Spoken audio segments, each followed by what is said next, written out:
जय श्री भगवान परशुराम की। परशुराम भगवान कौन थे, आइए जानते हैं। भगवान परशुराम ब्राह्मण परिवार में इनकी उत्पत्ति हुई थी। पुराणों की मान्यता के अनुसार भगवान परशुराम भगवान विष्णु के छठे अवतार रूप में जाने जाते हैं। इनका जन्म भृगु ऋषि के पुत्र जमदग्नि ऋषि और उनकी पत्नी रेणुका के गर्भ से हुआ था। एक बार जमदग्नि ऋषि संतान प्राप्ति के लिए पुत्रेष्ठी यज्ञ किए। उस यज्ञ से प्रसन्न होकर इंद्रदेव दर्शन दिए और इंद्रदेव इन्हें पांचवा पुत्र का वरदान दे के वहाँ से अंतर ध्यान हो जाते हैं।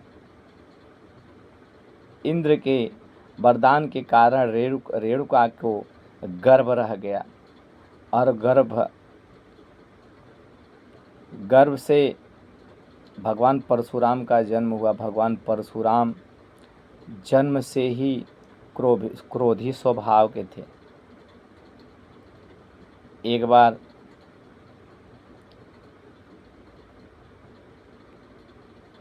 परशुराम जी का नामकरण उनके दादा भृगु ऋषि करते हैं।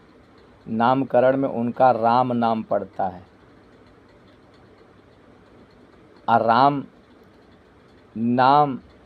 राम तपस्या करने के लिए भगवान शंकर का जाते हैं और शंकर जी उनकी तपस्या से उनके प्रसन्न होकर उनको अपना परशु दान कर देते हैं, जिससे उनका नाम परशुराम पड़ जाता है। परशुराम जी का जन्म मध्य प्रदेश के इंदौर जिला मानपुर गांव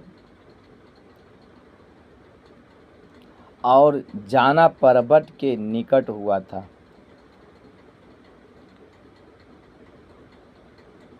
भगवान परशुराम सूरवीर थे।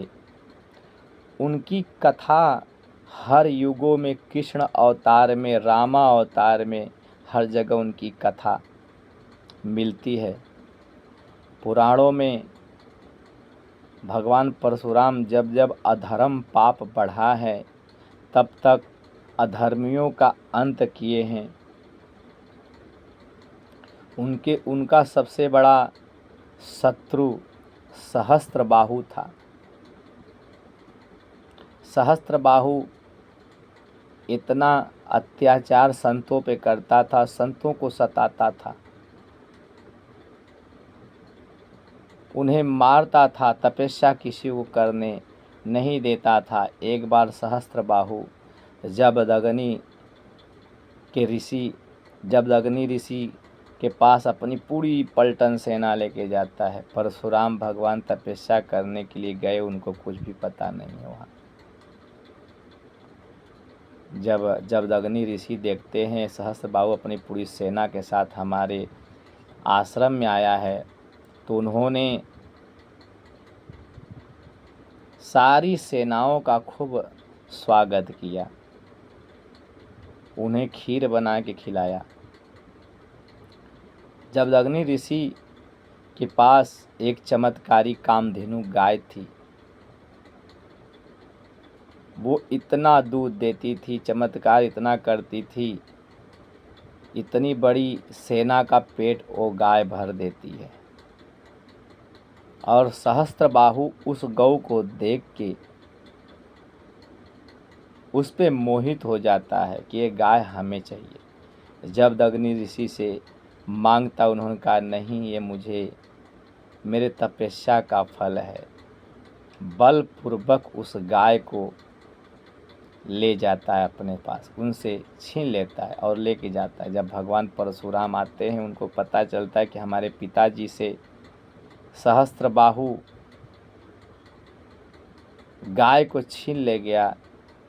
भगवान परशुराम बहुत क्रोध किए, बहुत क्रोधित हो गए और परशुआ लेके चलते, सहस्त्रबाहु से युद्ध करते, उसको मार डालते हैं, उसकी हत्या कर देते हैं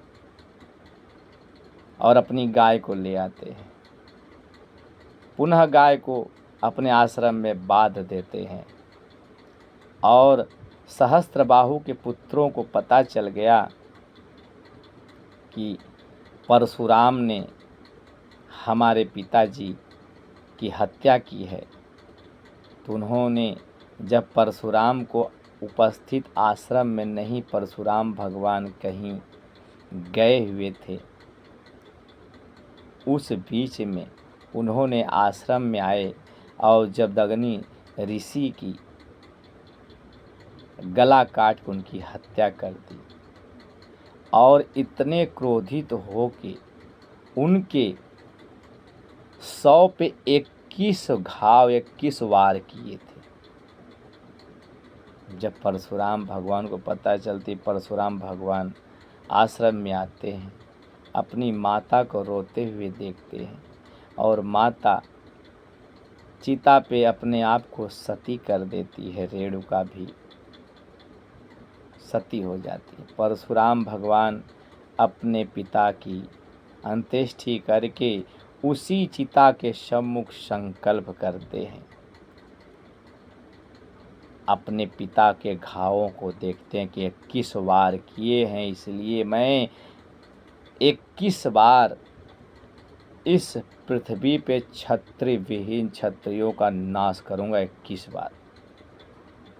और परशुराम भगवान 21 बार क्षत्रियों का नाश करते हैं। 21 बार क्षत्रियों को नाश करके और ब्राह्मणों को ये पृथ्वी दान कर देते हैं। इसलिए पूरे भूमंडल पे जो ब्राह्मणों का वंश है, भगवान परशुराम के ही बसाए हुए हैं। भगवान भोलेनाथ देखते हैं कि परशुराम तो 21 बार पृथ्वी को क्षत्रिय विहीन कर दिए। उसके बाद उन्होंने उनसे एक वरदान मांगते हैं। भगवान परशुराम कहते, हे महादेव जी, वरदान मांगिए। भोलेनाथ कहते, आप वरदान दीजिए, अब से आप किसी क्षत्रियों की हत्या नहीं करेंगे। भगवान परशुराम भोलेनाथ को वरदान देते, प्रभु आज से मैं पृथ्वी पे निवास नहीं करूँगा, क्योंकि मैंने ये पृथ्वी सारी ब्राह्मणों को मैंने दान दे दिया है। भगवान परशुराम महेंद्र पर्वत पे जाके तपस्या करने लगते हैं। पुराणों के अंतर्गत एक कथा आती है, जब भगवान परशुराम क्रोधित हुए, क्रोध के कारण उन्होंने एक बार कैलाश पर्वत पे भगवान शिव के दर्शन के लिए जा रहे थे। भगवान शिव की ही लीला थी। अचानक मार्ग में गणेश जी मिल जाते हैं और मार्ग को रोकते हैं। परशुराम जी को नहीं पहचानते हैं। परशुराम भगवान कहते हैं, मुझे महादेव का दर्शन करना है। गणेश जी कहते हैं, नहीं, अभी महादेव जी तपस्या में बैठे हैं। परशुराम भगवान क्रोधित थे और अपने परसे को उनके दांत पे वार करते हैं। उनका एक दांत आधा कट के गिर जाता है। इस तभी से गणेश जी को एक दंत कहा जाता है। भगवान परशुराम की एक और छोटी कथा आती है। एक बार उनकी माता रेणुका गंगा स्नान करने के गई थी, थोड़ा सा विलंब हो गया था। उनके पिता जमदग्नि ऋषि क्रोधित हो गए थे। अपने 4 पुत्रों को उन्होंने आदेश दिया कि तुम अपने माता का सिर काट के मेरे सम्मुख लाओ। उन्होंने मर्यादा नहीं निभाई है, समय का उन्हें ज्ञान नहीं, इसके कारण उनको रहना इस धरती पर नहीं चाहिए। उनके 4 पुत्रों ने ये सुना, इसलिए कहे नहीं पिताजी, हम अपने माता का सिर नहीं काट सकते हैं, उनको मना कर दिए। जब अग्नि ऋषि क्रोधित हो गए, अरे दुष्टों, तुम हमारे पुत्र हो, हमें मना करते हो, जाओ तुम्हें हम श्राप देते हैं, तुम स्मृति विहीन हो जाओ, तुम सब कुछ भूल जाओ, तुम्हारा ज्ञान सब नष्ट हो जाए। जब ऐसा श्राप देते हैं, अचानक परशुराम जी वहाँ नहीं थे और परशुराम जी आ जाते हैं। कहते हैं, जब अग्नि ऋषि कहते हैं, हे पुत्र परशुराम, मैं तुमसे कुछ मांगता हूँ, क्या तुम दे सकते हो? परशुराम भगवान कहते, पिताजी कैसी बात करते हो, आप हमारे पूज्य पिता हैं, अगर आप मेरी प्राण भी मांग ले तो भी मैं उसे दे सकता हूँ, और आप किसी चीज़ की आवश्यकता है वो बोलिए। कहते हैं, पहले तुम मुझे वचन दो, और मेरे 4 पुत्रों ने मुझे मना कर दिए, लेकिन मैं मानता हूँ कि तुम भी कहीं मना कर दो, इससे पहले मुझे वचन दो। भगवान परशुराम वचन देते हैं, पिताजी मैं वचन देता हूँ, जो कुछ मांगना है मांग लीजिए। कहते हैं, तुम अपने माता का सिर काट के मेरे सम्मुख आओ। भगवान परशुराम वचनबद्ध सुनने के बाद एक बार भी नहीं पूछते हैं कि पिताजी ये आपने कैसी आज्ञा दी है, और चाहते हैं अपनी माता रेणुका बैठी हुई हैं तपस्या में, और उनके सिर को काट देते हैं अपने फरुसा से, और काटने के बाद अपने पिताजी के सम्मुख आते हैं। कहते, पिताजी आपकी आज्ञा का हमने पालन किया, अपने माता का सिर मैंने काट दिया। जब अग्नि ऋषि कहते हैं, पुत्र मैं तुम्हारे पितृ भक्ति से अति प्रसन्न हूँ, मुझसे तुम कुछ वरदान मांग लो। भगवान परशुराम कहते, पिताजी मैं 3 वर आपसे मांगता हूँ, आप हमें वचन दीजिए। जब अग्नि ऋषि कहते हैं, मैं वचन देता हूँ, तुम्हारे 3 वर को मैं पूरा करूँगा। कहते हैं, पिताजी मेरा पहला वचन है,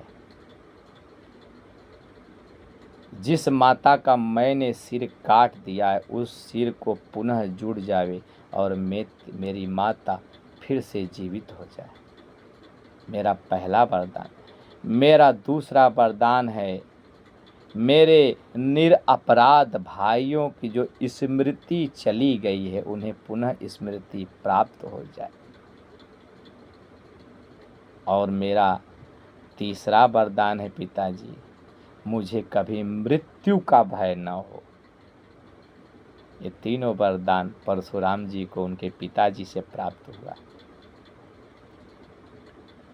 उनकी जन्म कहानी वैशाख मास की शुक्ल पक्ष के अक्षय तृतीया पे हुई है, इसलिए इस दिन अपने घर में सुख शांति के लिए, लक्ष्मी प्राप्ति के लिए, कर्ज से मुक्ति के लिए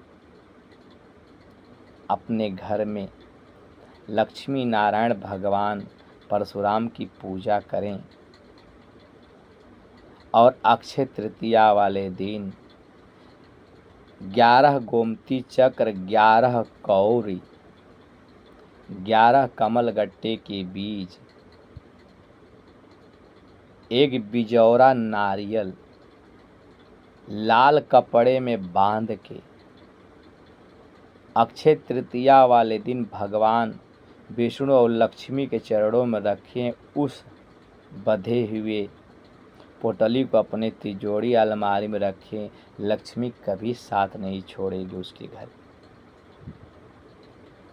आगे की कथा के लिए इस वीडियो को लाइक करें, सब्सक्राइब करें, कमेंट करें, ताकि आने वाली सारी वीडियो आप तक पहुँचे। जय श्री राम।